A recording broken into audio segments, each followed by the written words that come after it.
जैसा कि हमने अपने पिछले एपिसोड में देखा था कि कैसे ये चैन स्टार पवेलियन से अपने लिए कुछ इंग्रेडिएंट्स खरीद के बाहर आ रहा होता था और फिर सीन शिफ्ट होता है और हमें दिखाया जाता है कि ये चैन किसी से डरते हुए भाग रहा होता है। तभी उसे रास्ते में एक लड़की घेर लेती है और कहती है कि क्या मैं तुम्हें चुड़ैल की तरह दिख रही हूँ जो तुम मुझसे डर के भाग रहे हो।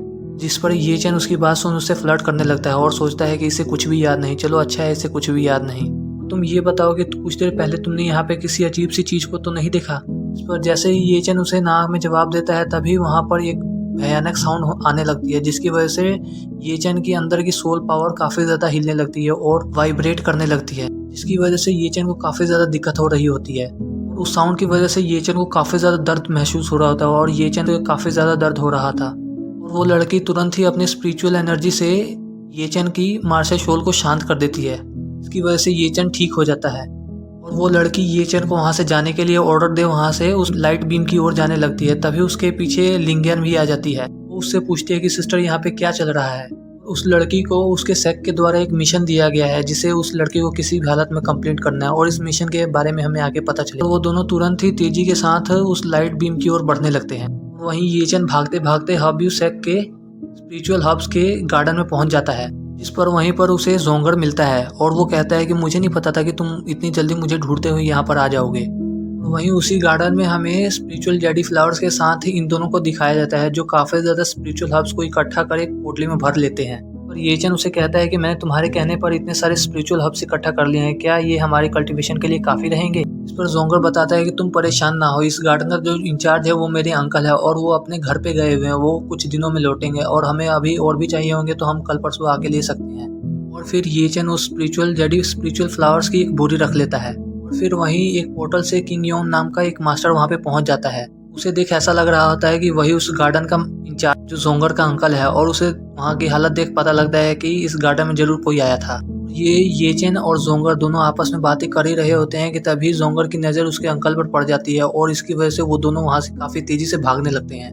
वो काफ़ी तेज़ी से आकर इन दोनों को पकड़ लेता है और वो देखता है कि यहाँ पे काफ़ी ज़्यादा स्पिरिचुअल हब्स तोड़े हुए हैं, जिन्हें देख वो काफ़ी ज़्यादा गुस्सा होता है। तभी जोंगर उसे मनाते हुए कहता है कि अंकल मुझे आपकी काफ़ी ज़्यादा याद आ रही थी जिसकी वजह से मैं आपसे मिलने के लिए यहाँ पर चला आया। इस पर जोंगर काफ़ी ज़्यादा अजीबोगरीब बहाने बनाने लगता है जिस पर वो उसे छोड़ देते हैं। वो सारा इंजाम अपने पापा पे डाल देता है जिसकी वजह से वो उसका अंकल अपने भाई को समझाने के लिए वहाँ से चला जाता है।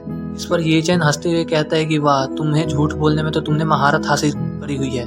फिर एक गुफा में हमें ये चैन और जोंगर दिखाए देते हैं जो स्पिरिचुअल पिल बनाने के लिए वहाँ पर कुछ पढ़ रहे होते हैं। जोंगर कहता है कि मैंने सारी मेडिसिन बाहर निकाल कर रख दी हैं, मुझे लगता है कि अब हमें प्रोसेस स्टार्ट कर देना चाहिए। जिसकी वजह से ये चैन तुरंत ही ये चैन अपनी हेवनली फायर को इस्तेमाल करते हुए ट्रेजर सील को क्रिएट कर देता है, जिस पर ये चैन स्पिरिचुअल हब्स की एनर्जी एंड अपने ट्रू एनर्जी को मिक्स करने लगता है। की वजह से वो ट्रेजर सील काफी तेजी से मूव करने लगता है। वहीं दूसरी तरफ जोंगर भी छोटी छोटी बोतलें उन स्पिरिचुअल हब्स के इकट्ठा करने के लिए वहां पे नीचे सरिया रहा होता है। वहीं ये चैन अपनी सुपर ट्रू फायर से उन हब्स को एनर्जी देने लगता है, जिसकी वजह से उसमें स्पिरिचुअल एनर्जी काफी बड़ी मात्रा में फ्लो होने लगती है, जिसे साफ पता चल रहा होता है कि उसके अंदर लिक्विड तैयार होने लगा है। उसके बाद उस पोर्टल में से स्पिरिचुअल जेडी लिक्विड निकल के सभी छोटी छोटी बोतलों में स्टोर होने लगता है।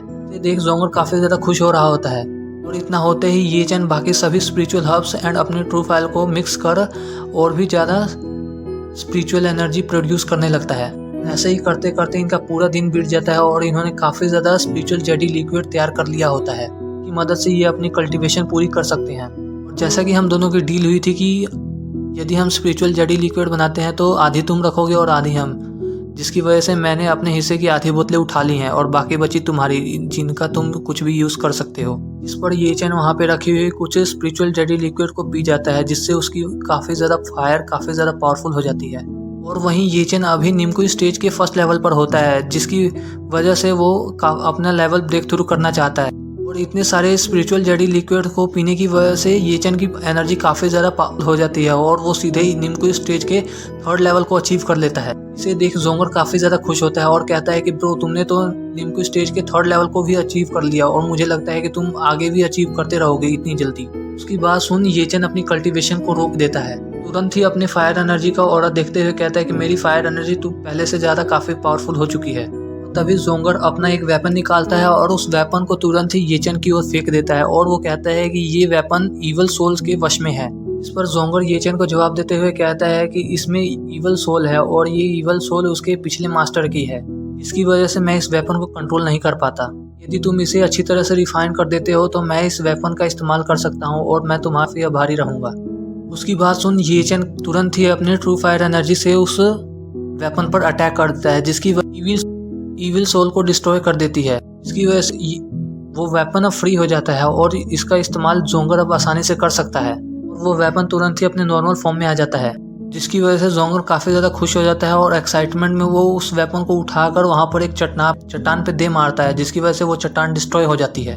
फिर वो दोनों वहाँ से बातें करते हुए वहाँ से चले जाते हैं और फिर सीन शिफ्ट होता है और हमें एक गार्डन का सीन दिखाया जाता है। यहाँ पर हमें होंग्यू सेक के मेन गेट पर 2 डिसेबल्स को दिखाया जाता है और तभी हमारा ये एपिसोड यहीं पर ख़त्म हो जाता है। तो दोस्तों इसके सारे एपिसोड हम धीरे धीरे एक्सप्लेन करके अपने चैनल पर अपलोड करते रहेंगे।